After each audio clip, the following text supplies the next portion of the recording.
তোমরা কি জানো আজ আমার জন্মতিথি, তবে এই বছর আমি সেটা পালন করছি না।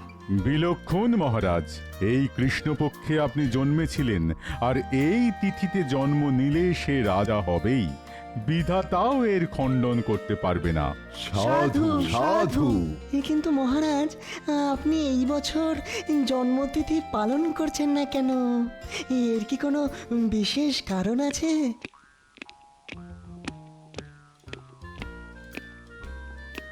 মহারাজ অনুমতি দিলে বসতে পারি, আর দেরি করার জন্য মার্জনা চাইছি। এ মার্জনা তো আমি করেই দিই গোপাল। আসলে রাজসভায় তুমি না থাকলে কিরকম ভালো লাগে না। ঠিক বলেছেন মহারাজ, গোপাল বিনা সভা অতি ধীর। গোপাল থাকলে মহারাজ থাকেন না গম্ভীর। বেশ বলেছ কবি, বেশ বলেছ। বিজ্ঞানী, তোমার কথার উত্তরে বলি, রাজকোষের অবস্থা ভালো নয়। তুমি জানো, মানে যদিও তোমার জানার কথা নয়, আমি শুধু আমার জন্মতিথি উপলক্ষ পালন না করে খরচের কিছু ওই সাশ্রয় করেছি মাত্র, আর সেটাও আমার রাজ্যের প্রজাদের কথাই ভেবে। রাজকোষের কথা আমাদের কারোরই জানার কথা নয় মহারাজ, সেটা তো একমাত্র খাজাঞ্চি বলতে পারেন। কিন্তু খাজাঞ্চি অসুস্থ জানিয়েছে, তাই সে আসতে পারবে না। মহারাজ অনুমতি দিলে একটা কথা বলতে পারি। নিশ্চিন্তে বলো গোপাল। খাজাঞ্চি অসুস্থ, বাড়িতে আছে, বিশ্রাম নিচ্ছে, খুব ভালো কথা। কিন্তু খাজাঞ্চির সাথে যার নীতি ওঠা বসা, যে রাজকোষের সব কথাই জানে, সে কেন গত 4 দিন ধরে রাজসভায় আসছে না, সেটা কি কেউ বলতে পারবে? তুমি মন্ত্রীর কথা বলছো, তাই তো গোপাল? আমার মনে হচ্ছে মন্ত্রী নিশ্চয়ই কোনো ফন্দি আঁটছে, না হলে আগে তো কখনো এরকম হয়নি যে মন্ত্রী 4 দিন ধরে আসছে না। কি বলছো কি গোপাল?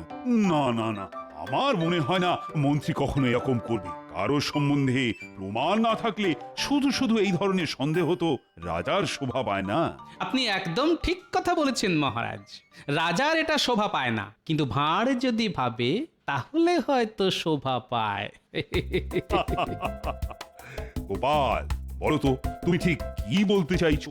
আমি বলতে চাইছি মহারাজ, রক্ষীদের আপনি মন্ত্রীর বাড়ি পাঠান, ওরা দেখে এসে বলুক মন্ত্রী সত্যি অসুস্থ কিনা, না হলে বুঝবো আমি যা ধারণা করেছি তাই।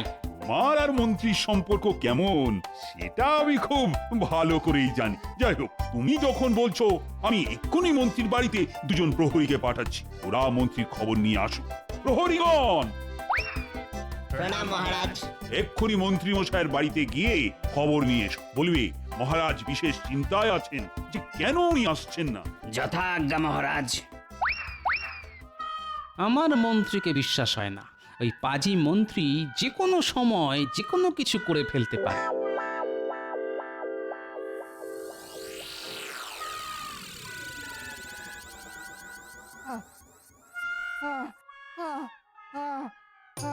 ওরে বাবারে, ওরে ওরে বাবারে, কি যন্ত্রণা! ও মা গো, ও গেলাম রে। কবে যে এই যন্ত্রণা শেষ হবে কে জানে। ও ও প্রণাম নেবেন মন্ত্রী মশাই, মহারাজ আমাদেরকে পাঠিয়েছেন আপনাকে দেখতে আসার জন্য। সে আমি বুঝতে পেরেছি। ও কদিন রাজসভায় যেতে পারিনি যে। ওরে বাবারে। মন্ত্রী মশাই, আপনার ঠিক কি হয়েছে? মানে মহারাজকে আপনার অবস্থাটা বলতে হবে, সেই কারণেই আমরা জানতে চাইছি। ফোঁড়া হয়েছে রে, ফোঁড়া। ভীষণ কষ্ট পাচ্ছি। ও আগে সেটা বুঝতে পারছি, কিন্তু আপনি উপরে শুয়ে আছেন কেন যদি বলেন? সোজা হয়ে শুতে পারছি না তাই। কিন্তু মন্ত্রী মশাই, আপনি সোজা হয়ে কেন শুতে পারছেন না? তোমরা দুজনেই আস্ত উজবুক, সেটা আমি জানি। তাও বলছি, আমি ফোঁড়ার যন্ত্রণায় উপর হয়ে শুয়ে আছি। ও, এখনো বুঝতে পারলাম না মন্ত্রী মশাই, ফোঁড়া আপনার ঠিক কোথায় হয়েছে? হতভাগা, সব জানতে হবে। আগে মহারাজের তো সেরকমই নির্দেশ।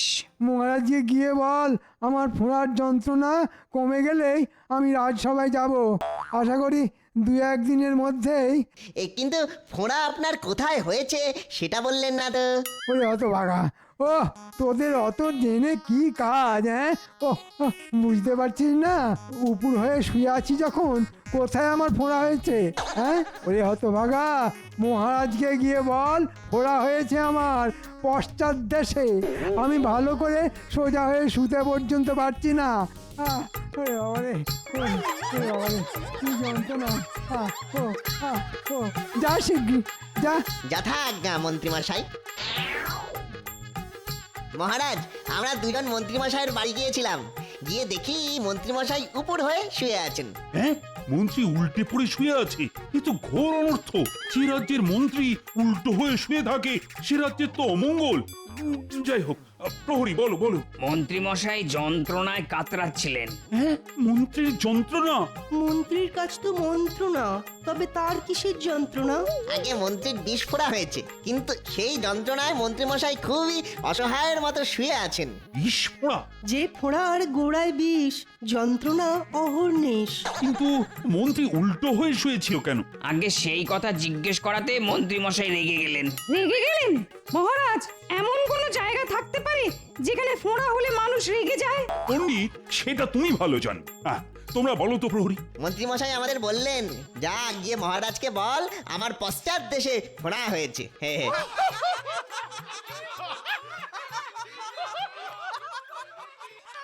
ঠিক আছে প্রহরী, ঠিক আছে, তোমরা এখন আসতে পারো। যথাজ্ঞা মহারাজ।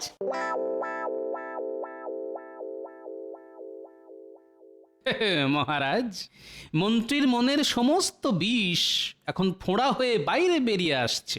কোপা, এখন এসব কথা বলার সময় নয়। আমাদের এক্ষুনি সবার মন্ত্রীকে দেখতে যাওয়া দরকার। রাজবৈদ্য এখন বিদেশে, তাহলে মন্ত্রীর চিকিৎসা কে করবে? আগে দেখি মন্ত্রীর কি অবস্থা, তারপর বৈদ্যর ব্যাপারে ভাবা যাবে। এখন চলো চলো তো সবাই।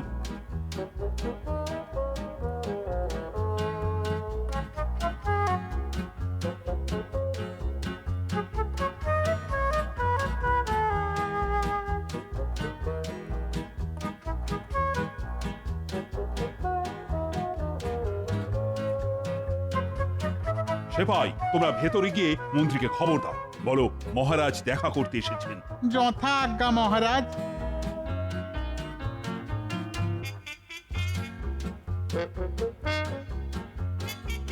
আপনারা? মার্জনা করবেন, কিন্তু মহারাজের নির্দেশে আমরা এসেছি। বাইরে মহারাজ অপেক্ষা করছেন, তিনি মন্ত্রী মশাইকে তো দেখতে এসেছেন। তাই আমি এক্ষুনি মহারাজকে অভ্যর্থনা করে ভেতরে নিয়ে আসছি। না গিন্নি, তোমাকে যেতে হবে না, মহারাজ নিজে এসেছেন আমাকে দেখতে। আমি আমি নিজেই যাচ্ছি তাকে নিয়ে আসতে। কিন্তু তুমি কি পারবে? হ্যাঁ হ্যাঁ, নিশ্চয়ই পারবো। সেপাইরা, তোমরা গিয়ে মহারাজকে বলো আমি এক্ষুনি আসছি। গিন্নি, আমাকে আলগা করে একটু একটু সোজা করে দাও তো, সোজা করে দাও। দেখি। বাবারে, কি যন্ত্রণা, কি যন্ত্রণা। একভাবে শুয়েছিলাম তাতে এরকম, কিন্তু এখন দাঁড়াতে ঘোড়ার ব্যথার সাথে পা দুটো ঝিমঝিম করছে। থাক তাহলে, তোমাকে যেতে হবে না, ওদিকে মহারাজ অপেক্ষা করছেন। না না, আমি আমি পারবো, চিন্তা করো না, চিন্তা করো না।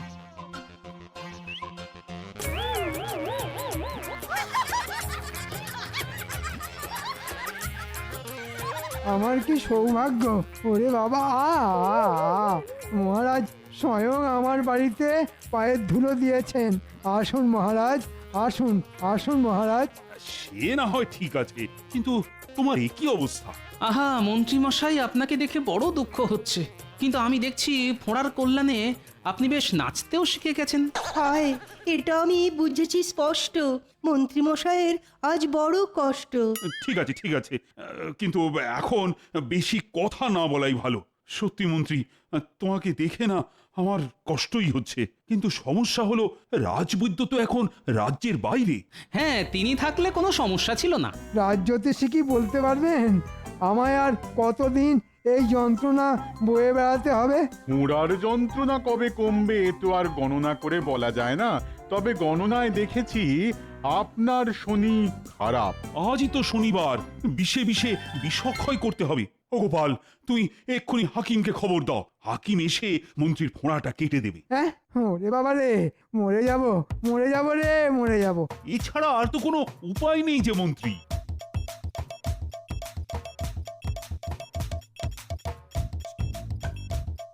মন্ত্রীর হলো ফোঁড়া, আর এখন আমাকে ছুটে যেতে হচ্ছে হাকিমের বাড়ি। কিন্তু হাকিম কি বেঁচে আছে? বহুকাল আগে দেখেছিলাম, তখনই সে বুড়ো। এখন যদি সে বেঁচে না থাকে,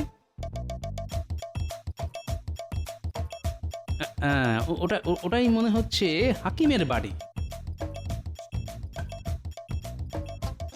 হাকিম সাহেব, হাকিম সাহেব বাড়ি আছেন? বলি, ও হাকিম সাহেব, বেঁচে আছেন?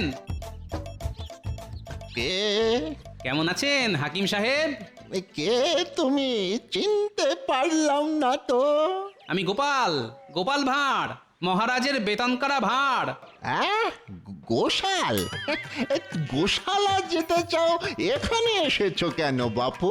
সর্বনাশ, এই যে দেখছি কানে কিছুই শোনে না। ফোঁড়া কাটতে হবে। কি কি গোড়াতে, কি গোড়াতে কি হবে? ফোঁড়া, ফোঁড়া কাটতে হবে। ও, গোশালায় ফোঁড়া কাটতে হবে? কোন গরুর কি হলো বাবা? আপনি এখন চলুন, পারবেন তো?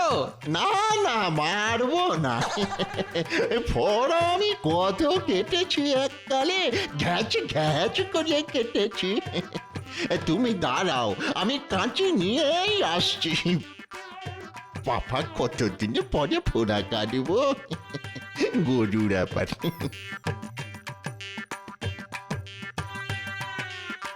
এই কাঁচি দিয়ে সব গরু ঘোড়ার ফোঁড়া কেটে দেওয়া যায়, একেবারে ঘ্যাচ ঘ্যাচ করে। এই বাড়িতে তোমার গরু আছে? গরু না, মানুষ, মানুষের ফোঁড়া। যার খুশি ফোঁড়া হোক, ফোঁড়া দেখলেই আমি কেটে দেব।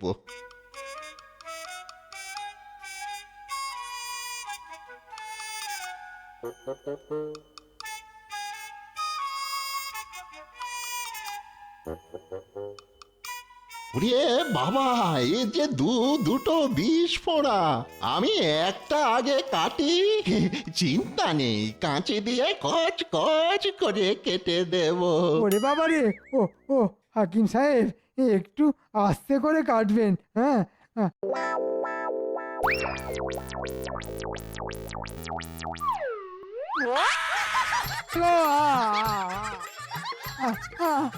ও বাবা গো, মেরে ফেললে গো। গোপাল, তুমি আর হাকিম খুঁজে পেলে না? ওরে বাবা রে। এই যে ফোঁড়া একেবারে ফালা ফালা করে দিয়েছি। না না, দূর হও এখান থেকে, দূর হও। এই যন্ত্রণা আমি আর সহ্য করতে পারবো না। ওরে বাবা রে, এই যাবে কিনা বলছি, যাবে কিনা বলছি, যাবে কিনা? না গেলে কিন্তু সেরেছে। এই যে মনে হচ্ছে হাকিমকে গলা টিপে মেরে দেবে। হাকিম সাহেব, চলুন। মা গো, ও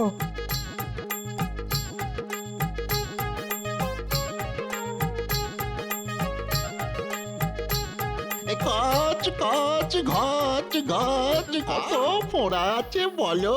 সব কেটে দেব, আমি ফোঁড়া কাটার ওস্তাদ।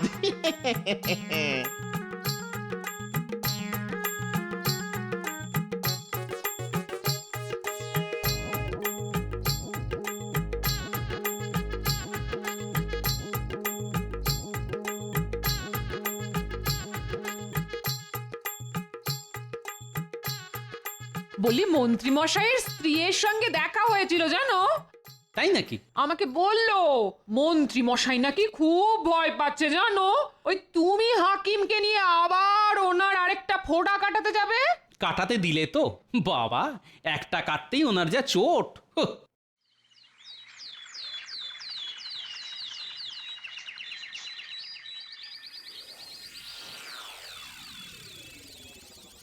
বলো গোপাল, বলো, খবর বলো। মহারাজ, আপনার কথা মতো আমি বুড়ো হাকিমকে নিয়ে গিয়েছিলাম মন্ত্রী মশাইয়ের বাড়ি। হাকিম একটা ফোঁড়া কেটেও দিয়েছে, কিন্তু আরেকটি ফোঁড়া মন্ত্রী মশাই কাটতে দেয়নি। সে কি তাহলে উপায়? মন্ত্রী মশাই যেরকম চিৎকার করছিলেন, তাতে মনে হচ্ছিল উনি হাকিমকে মেরেই ফেলবেন। সেনাপতি। আজ্ঞে মহারাজ। এক্ষুনি যাও মন্ত্রীর বাড়ি, দেখে এসো কেমন আছে মন্ত্রী। জি আজ্ঞে মহারাজ।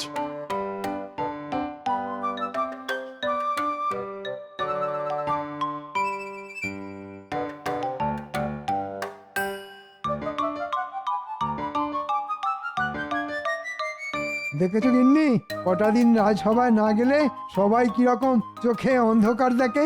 আমাকে ছাড়া যে মহারাজের কোনো গতি নেই সেটা আমি জানি। কিন্তু মন্ত্রীমশাই, মহারাজকে আমি কি বলবো? কি আর বলবে, আমার একটা ফোঁড়া কেটে দিয়েছে, আর একটা ফোঁড়া কাটার দরকার নেই। আমি কাল রাজসভায় যাব, একটা ফোঁড়া নিয়েই যেতে পারবো। যথা আজ্ঞা মন্ত্রীমশাই, আমি মহারাজকে এক্ষুনি সেই সংবাদই জানাচ্ছি। সব ওই শয়তান গোপালের জন্যে। ওই ইচ্ছে করে একটা বুড়ো হাকিমকে এনেছে, বেটা কানে শোনে না। আমি যন্ত্রণায় চিৎকার করলেও খালি বলে চলেছে কচকচ ঘচ ঘচ। আমি ওই গোপালকে ছাড়বো না। তুমি যাও গিন্নি, বটতলার পাশে দেখবে বটা আর ঘটাকে, ওদের আমার চাই চাই। মন্ত্রী তোমাকে এই কথা বললো সেনাপতি? হ্যাঁ মহারাজ, মন্ত্রীমশাই কষ্ট করে হলেও কাল রাজসভায় আসবেন বলেছেন। বাহ বাহ বাহ, এ তো খুব ভালো খবর। বাহ বাহ বাহ, একটা ফোঁড়া কাটতেই মন্ত্রী অনেক সুস্থ হয়ে গেছে। বাহ বাহ। কিন্তু মহারাজ, আমাদের মন্ত্রীমশাইয়ের জন্য ভালো বসার ব্যবস্থা করতে হবে। রাজসভা চলাকালীন মন্ত্রীমশাই অতক্ষণ দাঁড়িয়ে থাকতে পারবেন না। ঠিক বলেছ গোপাল, ঠিক। এক্ষুনি একটা ভালো বসার জায়গা করতে হবে মন্ত্রীর জন্য। জঙ্গলে যা, বাবলা গাছের কাঁটা তোল আর গোপালের সিংহাসনের গদিতে রেখে দে। গোপালের কথা ভেবেই হাসি পাচ্ছে। না এসে কাজটা মন দিয়ে কর। কিন্তু মন্ত্রী মশাই, আমরা রাজসভায় ঢুকবো কি করে? দুজনের দুটো কান আমার মুখের সামনে নিয়ে আয়, সব বলবো ফিস ফিস করে। দেওয়ালেরও কান আছে, হ্যাঁ।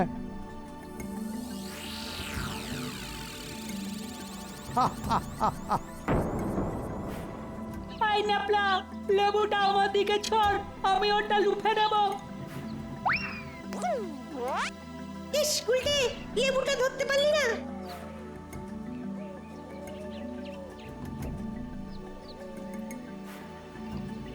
তুই এমন জোরে ছুড়লি আমি ভালো করে তো দেখতেই পেলাম না। এখন এই জঙ্গলে কোথায় খুঁজবো?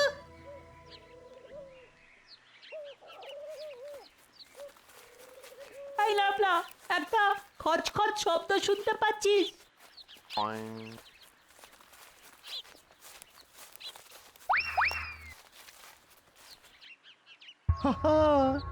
প্রচুর কাঁটা। এ হলো বাবলা গাছের জঙ্গল। এই কাঁটা এবার গোপালের রাজসভার গদিতে ঢুকবে। কাল গোপাল রাজসভায় বসলেই যে কি হবে ভাবলেই কেমন একটা। মন্ত্রী মশাই জব্বর ফাঁদ পেতেছেন। বলিস কি রে, রাজসভায় আমার বসার গদিতে বটা আর ঘটা বাবলা কাটা ঢুকিয়ে দিচ্ছে? হ্যাঁ গো দাদু, আমরা নিজের কানে শুনে এসেছি। ওরা আজই ঢুকবে, এটা মন্ত্রী মশাই ওদের করতে বলেছে। আজ রাতের অন্ধকারে ওরা এটা করবে। দাদু, তার আগে যদি আমরা সবাই মিলে গিয়ে ওদের ধরে ফেলি। সেটা করাই যায়, কিন্তু যে এটা ওদের করতে বলেছে তাকে কিছু করা যাবে না। তোরা চিন্তা করিস না, ওদের বাবলা কাটা আমার গদিতে বসাতে দে।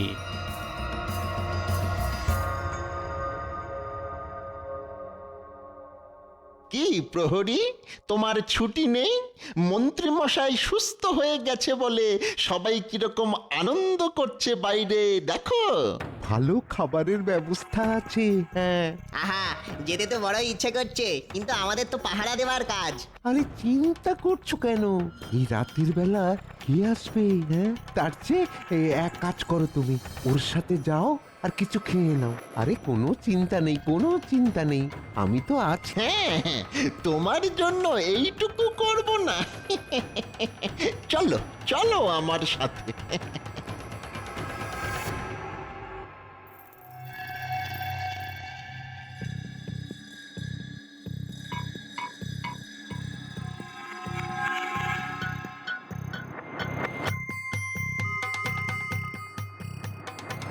বাহ, এই যে মেঘ না চাইতেই জল, দরজাতে প্রহরীও নেই দেখছি। যাক, কাজ সেরে ফেলেছি। হ্যাঁ, এবারে পালাই। বুঝেছি, প্রহরীকে এরা কোনোভাবে হাত করেছে। যাক, আমার সুবিধেই হলো। ঘুঘু দেখেছে, এবার আমি ফাঁদ দেখাবো।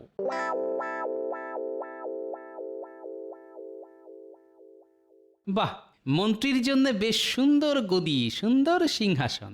আমার গদিটাও সুন্দর, তবে কাল আমি মন্ত্রীর গদিতে বসবো।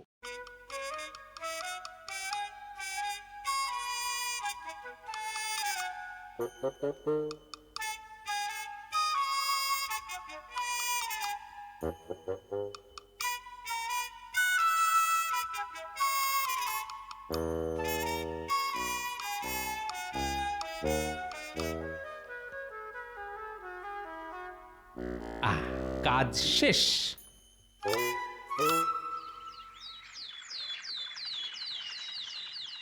মন্ত্রী, তুমি তো এখন অনেক সুস্থ, কি তাই তো? আগে হ্যাঁ মহারাজ। তোমাকে রাজসভায় দেখে না বড়ই খুশি হলাম। গোপাল এখনো আসেনি। গোপাল যে কখন আসবে সেই আশাতেই আছি। এ কি মন্ত্রী, তুমি দাঁড়িয়ে কেন? এই দেখো, তোমার জন্য সুন্দর বসবার ব্যবস্থা করা হয়েছে। তোমাকে আজ দাঁড়িয়ে থাকতে হবে না। আগে মহারাজ, সবই আপনার ইচ্ছে। হ্যাঁ বসো মন্ত্রী, বসো, বসে পড়ো।